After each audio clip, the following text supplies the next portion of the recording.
Hello friends, இன்னைக்கு thyroid ப்ராப்ளத்தை சரி பண்ணக்கூடிய சவ் பொரியல் தான் செஞ்சுருக்கேன். ரொம்பவே சூப்பராக இருக்கும். கண்டிப்பாக ட்ரை பண்ணி பாருங்கள். மேக்ஸிமம் சவ் கூட்டு தான் செய்வோம், அதிகமாக பொரியல் செய்ய மாட்டோம். இது மாதிரி பொரியல் செஞ்சால் அதிகமாக நம்ம காய் வச்சு சாப்பிட்லாம். கண்டிப்பாக ட்ரை பண்ணி பாருங்கள்.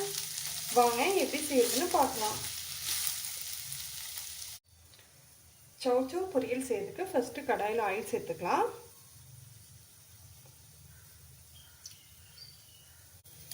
ஆயில் சூடானதுமே கடுகு சேர்த்துக்கலாம்.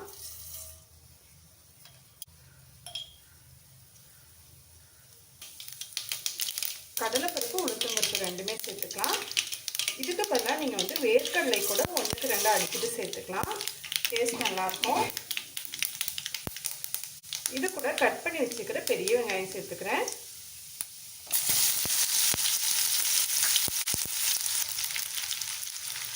காரத்துக்கு ஒரு பச்சை மிளகாயை கீழே சேர்த்துக்கிறேன்.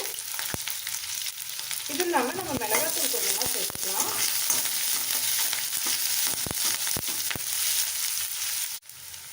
இது கூட கருவேப்பிலை சேர்த்துக்கிறேன். வெங்காயம் நல்லா வதங்கிடுச்சு. உப்பை கட் பண்ணி வச்சுக்கிற சவ் சேர்த்துக்கலாம். சவ் கொஞ்சம் குட்டி குட்டியாக இருக்கிற மாதிரி கட் பண்ணி எடுத்துக்கோங்க.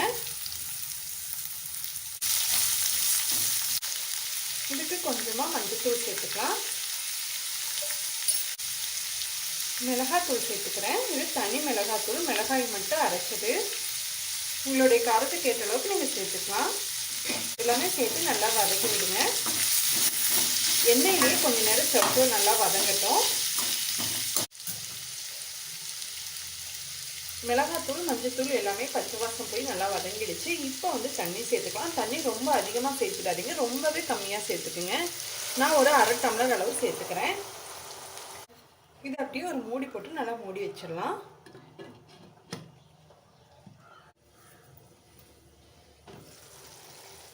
சவ் பாதி அளவு வெந்துருச்சு. இப்போ தேவையான அளவு உப்பு சேர்த்துக்கலாம்.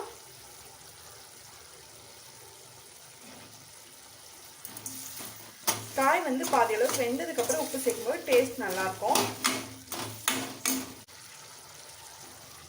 இன்னும் கொஞ்சம் வேகட்டும்.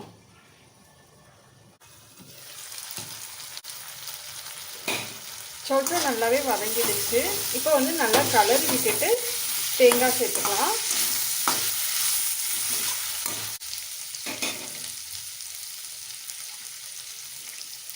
துருவன தேங்காய் 1 டேபிள் ஸ்பூன் அளவு எடுத்திருக்கேன். இதை சேர்த்துக்கலாம். உங்களுக்கு தேங்காய் பிடிக்காது அப்படின்னாலும் ஸ்கிப் பண்ணிடலாம். ஆனால் தேங்காய் சேர்த்தா நல்லாயிருக்கும்.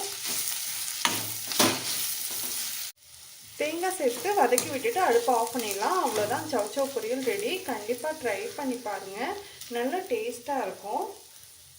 இந்த ரெசிபி பிடிச்சிருந்ததுன்னா லைக் பண்ணுங்கள், ஷேர் பண்ணுங்கள், கமெண்ட் பண்ணுங்கள். கண்டிப்பாக எங்கள் சேனலை சப்ஸ்கிரைப் பண்ண மறந்துடாதீங்க ஃப்ரெண்ட்ஸ். தேங்க்யூ.